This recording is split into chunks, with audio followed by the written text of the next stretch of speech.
Is the oil price war between Saudi Arabia and Russia about to end? Crude prices enjoyed their biggest ever one-day rally after the US president raised hopes of a truce. Will Donald Trump's intervention be enough?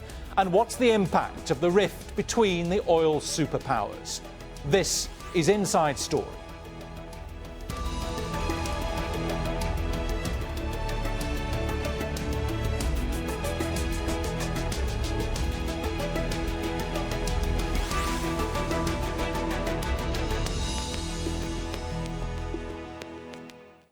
Hello and welcome to the programme. I'm Bernard Smith.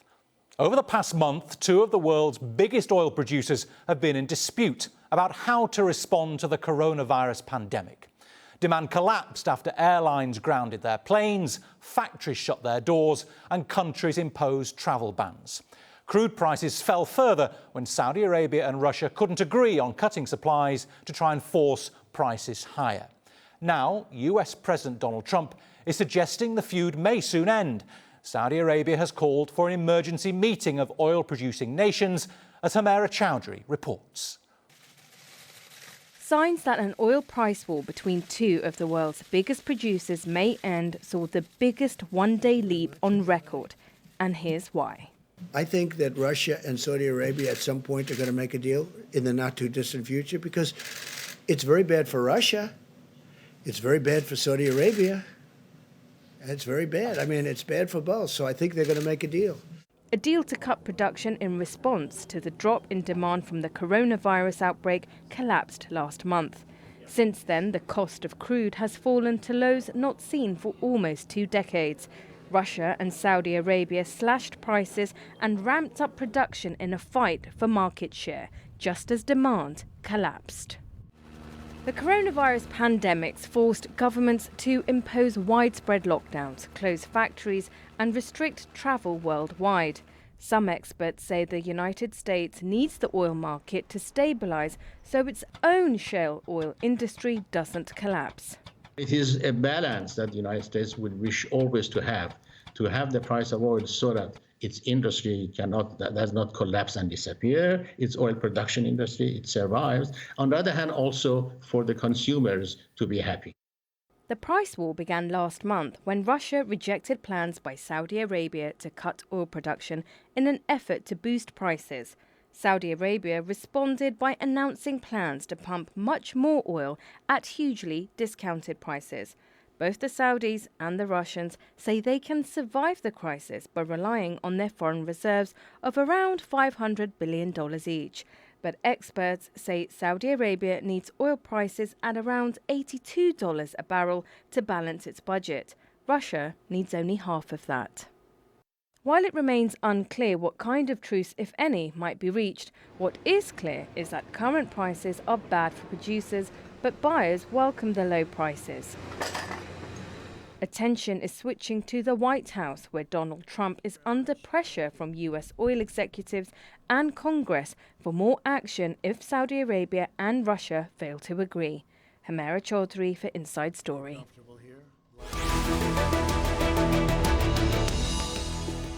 So let's bring in our guests. In Moscow, we have Mikhail Krutikhin, a partner at the consulting agency RusEnergy. In London, Alex Shindelar, the president of Energy Intelligence. That's an industry analysis company. And in Providence, Rhode Island, in the United States, Jeff Colgan, a professor of political science at Brown University. And he's also author of the book Petro-Aggression: When Oil Causes War. Welcome to you all, gentlemen. Thanks very much for joining us. I just want to try and remind our viewers of how we've ended up where we are today. And I'll start with you, Mikhail. If I can ask you, when Russia refused to join the OPEC production cuts, did Russia miscalculate the response from Saudi Arabia, you think? Yes, I believe it was an underestimation of the potential of Saudi Arabia and the shale industry in the United States, and it was an overestimation of the potential of Russian petroleum industry, which has led to the decision to depart abruptly from the deal of OPEC+. And can I ask you, Jeff, Russia has previously aligned itself with OPEC to sort of give it clout politically in the Middle East. Why this change of tack? Well, Russia did join with OPEC Plus, but if you actually look at the numbers, the degree to which it was willing to cut production was fairly small.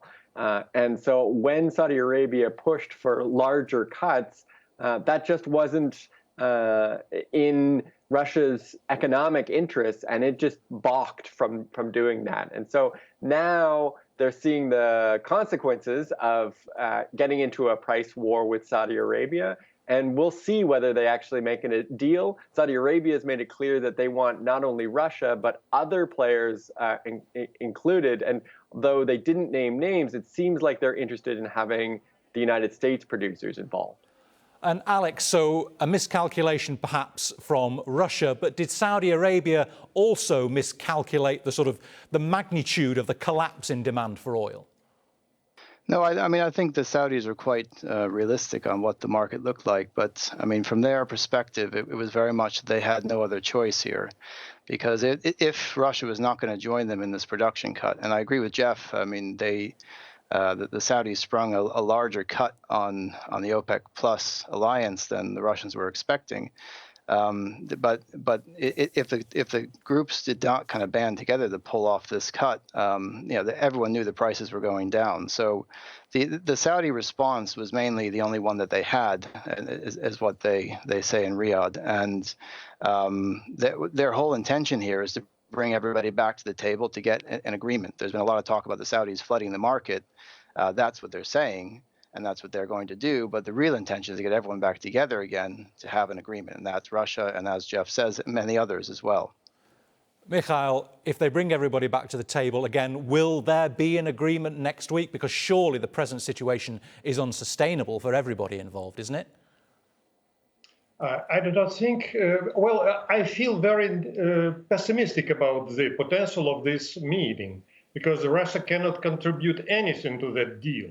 We know that for 3 years, Russia was just declaring it was decreasing production. In fact, it was increasing it. And now Russia has no potential to cut down on the volume of the production because of some logistical problems, technical problems, and the, organizational problems of the industry.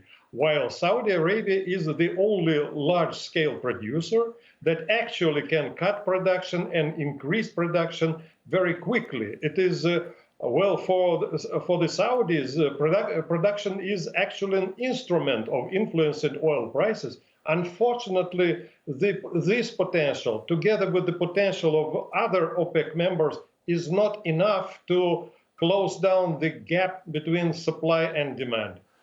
Mikhail, can I just get you to explain to our viewers why Russia would struggle to cut production? They've got these aging oil production facilities in Siberia we know about, so it would damage the oil wells if production was halted. Just explain briefly why it would be practically difficult.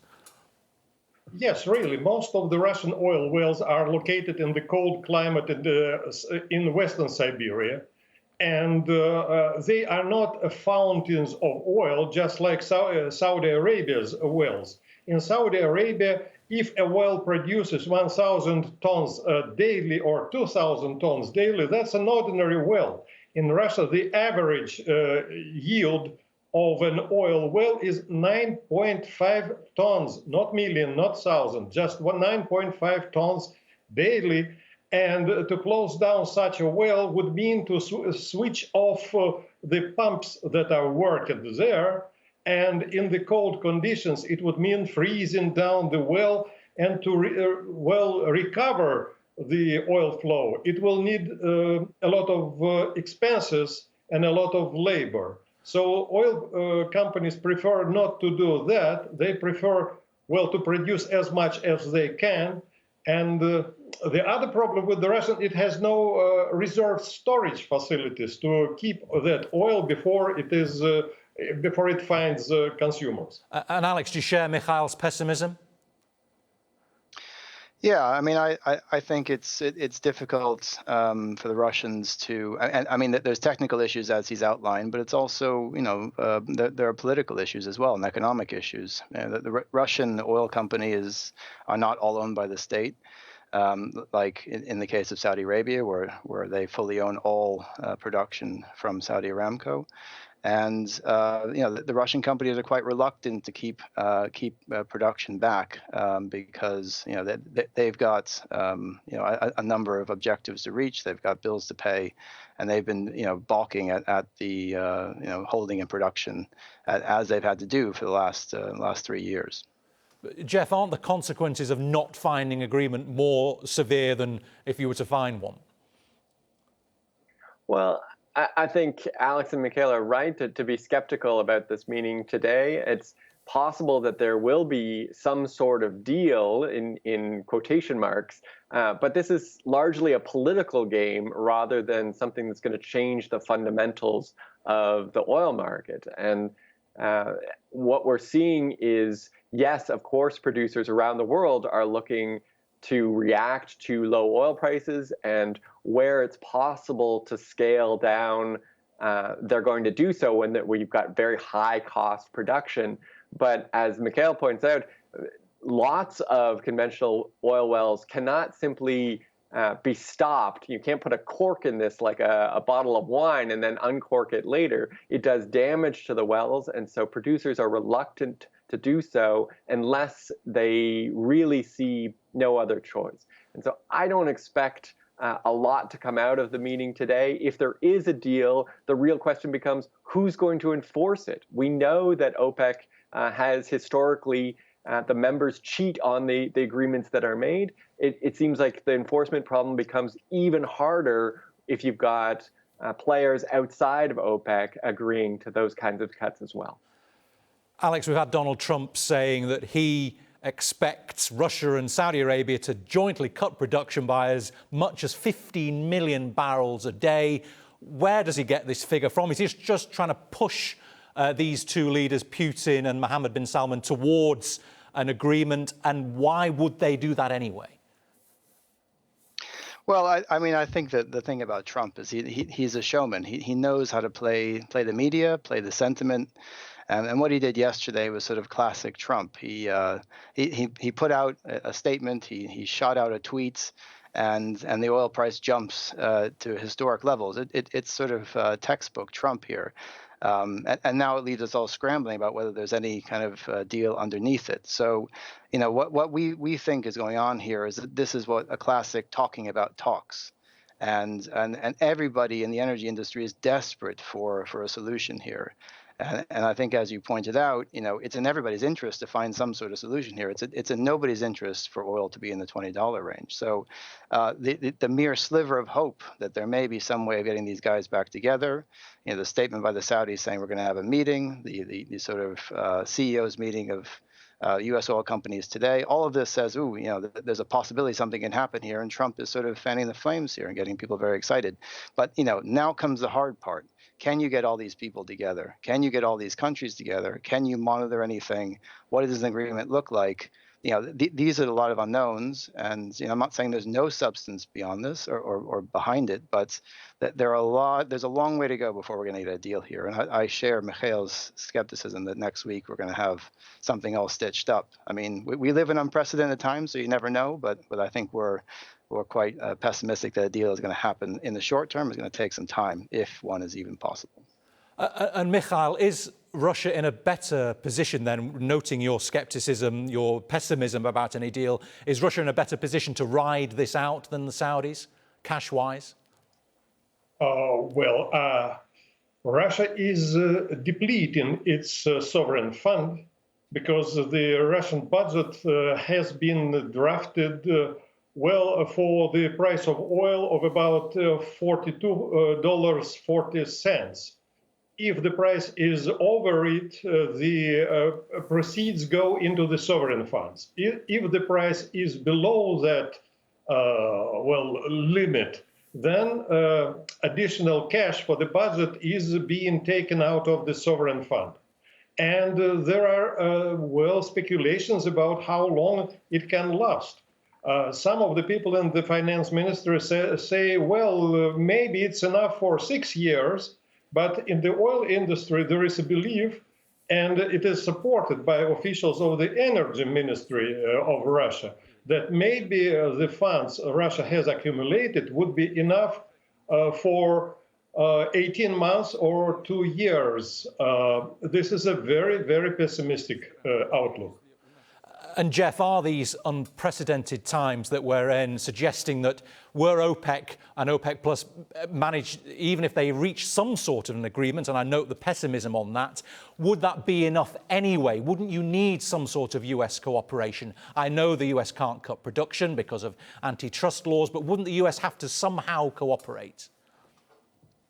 Well, as you say, OPEC and OPEC Plus, including Russia, they might reach an agreement of some sort. There is a question here about how different that would be than what you would expect producers to do anyway. You know, when prices fall, not immediately, but over time, producers tend to cut because the marginal wells are less profitable.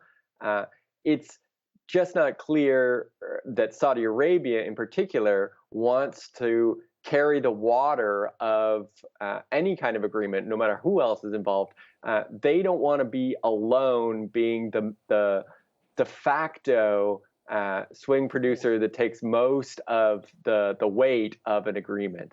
And they've made that very clear. They've had the experience in the 1980s that they are not going to forget of being the producer that loses market share in order to try to support a higher oil price. And that experience has stayed with them, and they are determined not to repeat that mistake again. And Alex, do you think the US, nothing can be done here without some sort of US cooperation in whatever OPEC and OPEC Plus might come up with? Well, I think the U.S. participation is key here, and I think we see it playing out in two different ways. Number one, some form of production restraint from the U.S. And you mentioned that the U.S. can't really restrain production, but the Texas Railroad Commission, they do have the ability to limit production out of Texas. They have done this historically. It hasn't been tested for a number of decades, but we do know that at least one of the Texas Railroad Commissioners is in favor of some sort of production restraint. You need to have 2/3 of the commissioners to be on board with it to actually happen, and then we don't know actually how it works and how it would actually function in 2020. But there's a historic precedent for that, so that can happen. And it's not a federal government. It's not like Trump can order this. It's more a state-by-state decision that can be made, especially in Texas. So that's one way that you can actually have production restraint. And as Jeff says, some of these wells are going to shut in anyway at these prices. So whether you have a formal sort of shut-in or not, it doesn't really matter. Some of these are going to close in, and some oil companies, independent oil companies, have already said that they're going to have to shut in unless things change. So that's one way it can go, actual production restraint. And the second way the U.S. can kind of contribute here to this deal is some form of sanctions relief on Russia. And this is sort of happening or bubbling in the background, but maybe lifting sanctions on Rosneft after they sold out of their assets in Venezuela. Russia's very upset about the sanctions on Nord Stream 2 project, sending gas to Europe. So if there was a way the U.S. to sort of adjust and change its sanctions programs on Russia, that could be another way of kind of encouraging, the big producers to actually come together and do something about this. Mikhail, do you think that could be enough to tempt the Russians, some sort of offer of sanctions relief? Yes, I believe this is some sort of a scenario that can be acceptable. We have seen a letter of the American petroleum industry to Donald Trump, where they make an outline of their wishes and demands, and they are basically they, if you read between the lines of the letter, this is what they suggest: some sanctions against one of the producers, Russia, if Russia is removed from the trade in petroleum, from supplying the world with its oil, it would take away about maybe 7 million barrels per day from the market. And if some production cuts from Saudi Arabia and OPEC members are added, then yes, I think the price of oil could recover and go somewhere maybe $30 or $35 per barrel in a very short while. And Jeff, every oil producer today, every oil producing country is being hurt by this. But long term, could Riyadh and Moscow be the beneficiaries of all of this? We know that shale oil is what really is the problem. US shale oil is the problem for both Moscow and Riyadh. Might they come out better in the end from this? Yeah, it's a great question. And I think that that's exactly the issue, the kind of calculation that's happening in Riyadh and Moscow to say, if we could keep some short-term pain with low prices, something that affects us, that hurts us in the short term, but if that drives a large part of the U.S. producing industry out of business, then it could be worth it to us over the long term to see that competition wiped out and then prices rise over time to restore the kind of profitability that we want to see in our oil sector in Russia and in Saudi Arabia. And so one can imagine a scenario like that. Alex makes a great point about the ways that the U.S. could produce. There is maybe one other way that the U.S. could respond to what I've just mentioned here about the sort of the threat to the U.S. Oil sector is President Trump has the possibility, the option to remind Saudi Arabia that, after all, Saudi Arabia's most important protector is the United States, the military protection that the United States offers. And so if they aren't willing to move somewhat on the oil market, then that could rupture the relationship with the United States. Now, that's the kind of threat one does not want to deploy very often. And frankly, I don't want to see him use it lightly. He is already too prone to bluff and bluster. So I wouldn't like to see that thrown around lightly. But that has to be something that is in the back of the minds of policymakers in Riyadh already. Alex, do you think Russia and Riyadh are hoping that this will prove the end of the shale oil industry in the US, or do you think they're fearful of that threat, perhaps, from Donald Trump? Riyadh, at least. Well, I mean, they, as Jeff points out, I mean, the bigger question, the way the oil market has ended up where it is in the last, I'd say the last 6 years, it is because of this huge sort of overproduction of shale. And it's clear that the shale sector, the break-even costs for shale are much higher than what you'd see in Russia and Saudi Arabia. So when you see a massively kind of out of whack oil market where there's way too much supply, the Saudis and the Russians think it's unfair that they would have to sort of shut in production while high cost producers can continue to pump. So, I mean, the problem of U.S. shale has been in the minds of people in Moscow and Riyadh for much of the last decade or so, especially in the last 5 years. So I think this price war is not about killing shale. It never has been. But if the shale sector was brought under control as part of this, I think nobody in Riyadh or Moscow would be very upset with that. And in fact, I think especially in Moscow, where what we call U.S. energy dominance has been used against Russia in a number of different places, they would be very happy to see the sort of power of U.S. shale being curbed quite a bit. So, it isn't the main driver here, but it certainly, if it did tame the U.S. shale sector, I think nobody in Moscow or Rio would be sad about that. And very quickly, just a chance for you, Mikhail, to answer that as well. You think for Russia to ride this out and see the end of the shale oil industry in the U.S. is an ambition, a hope?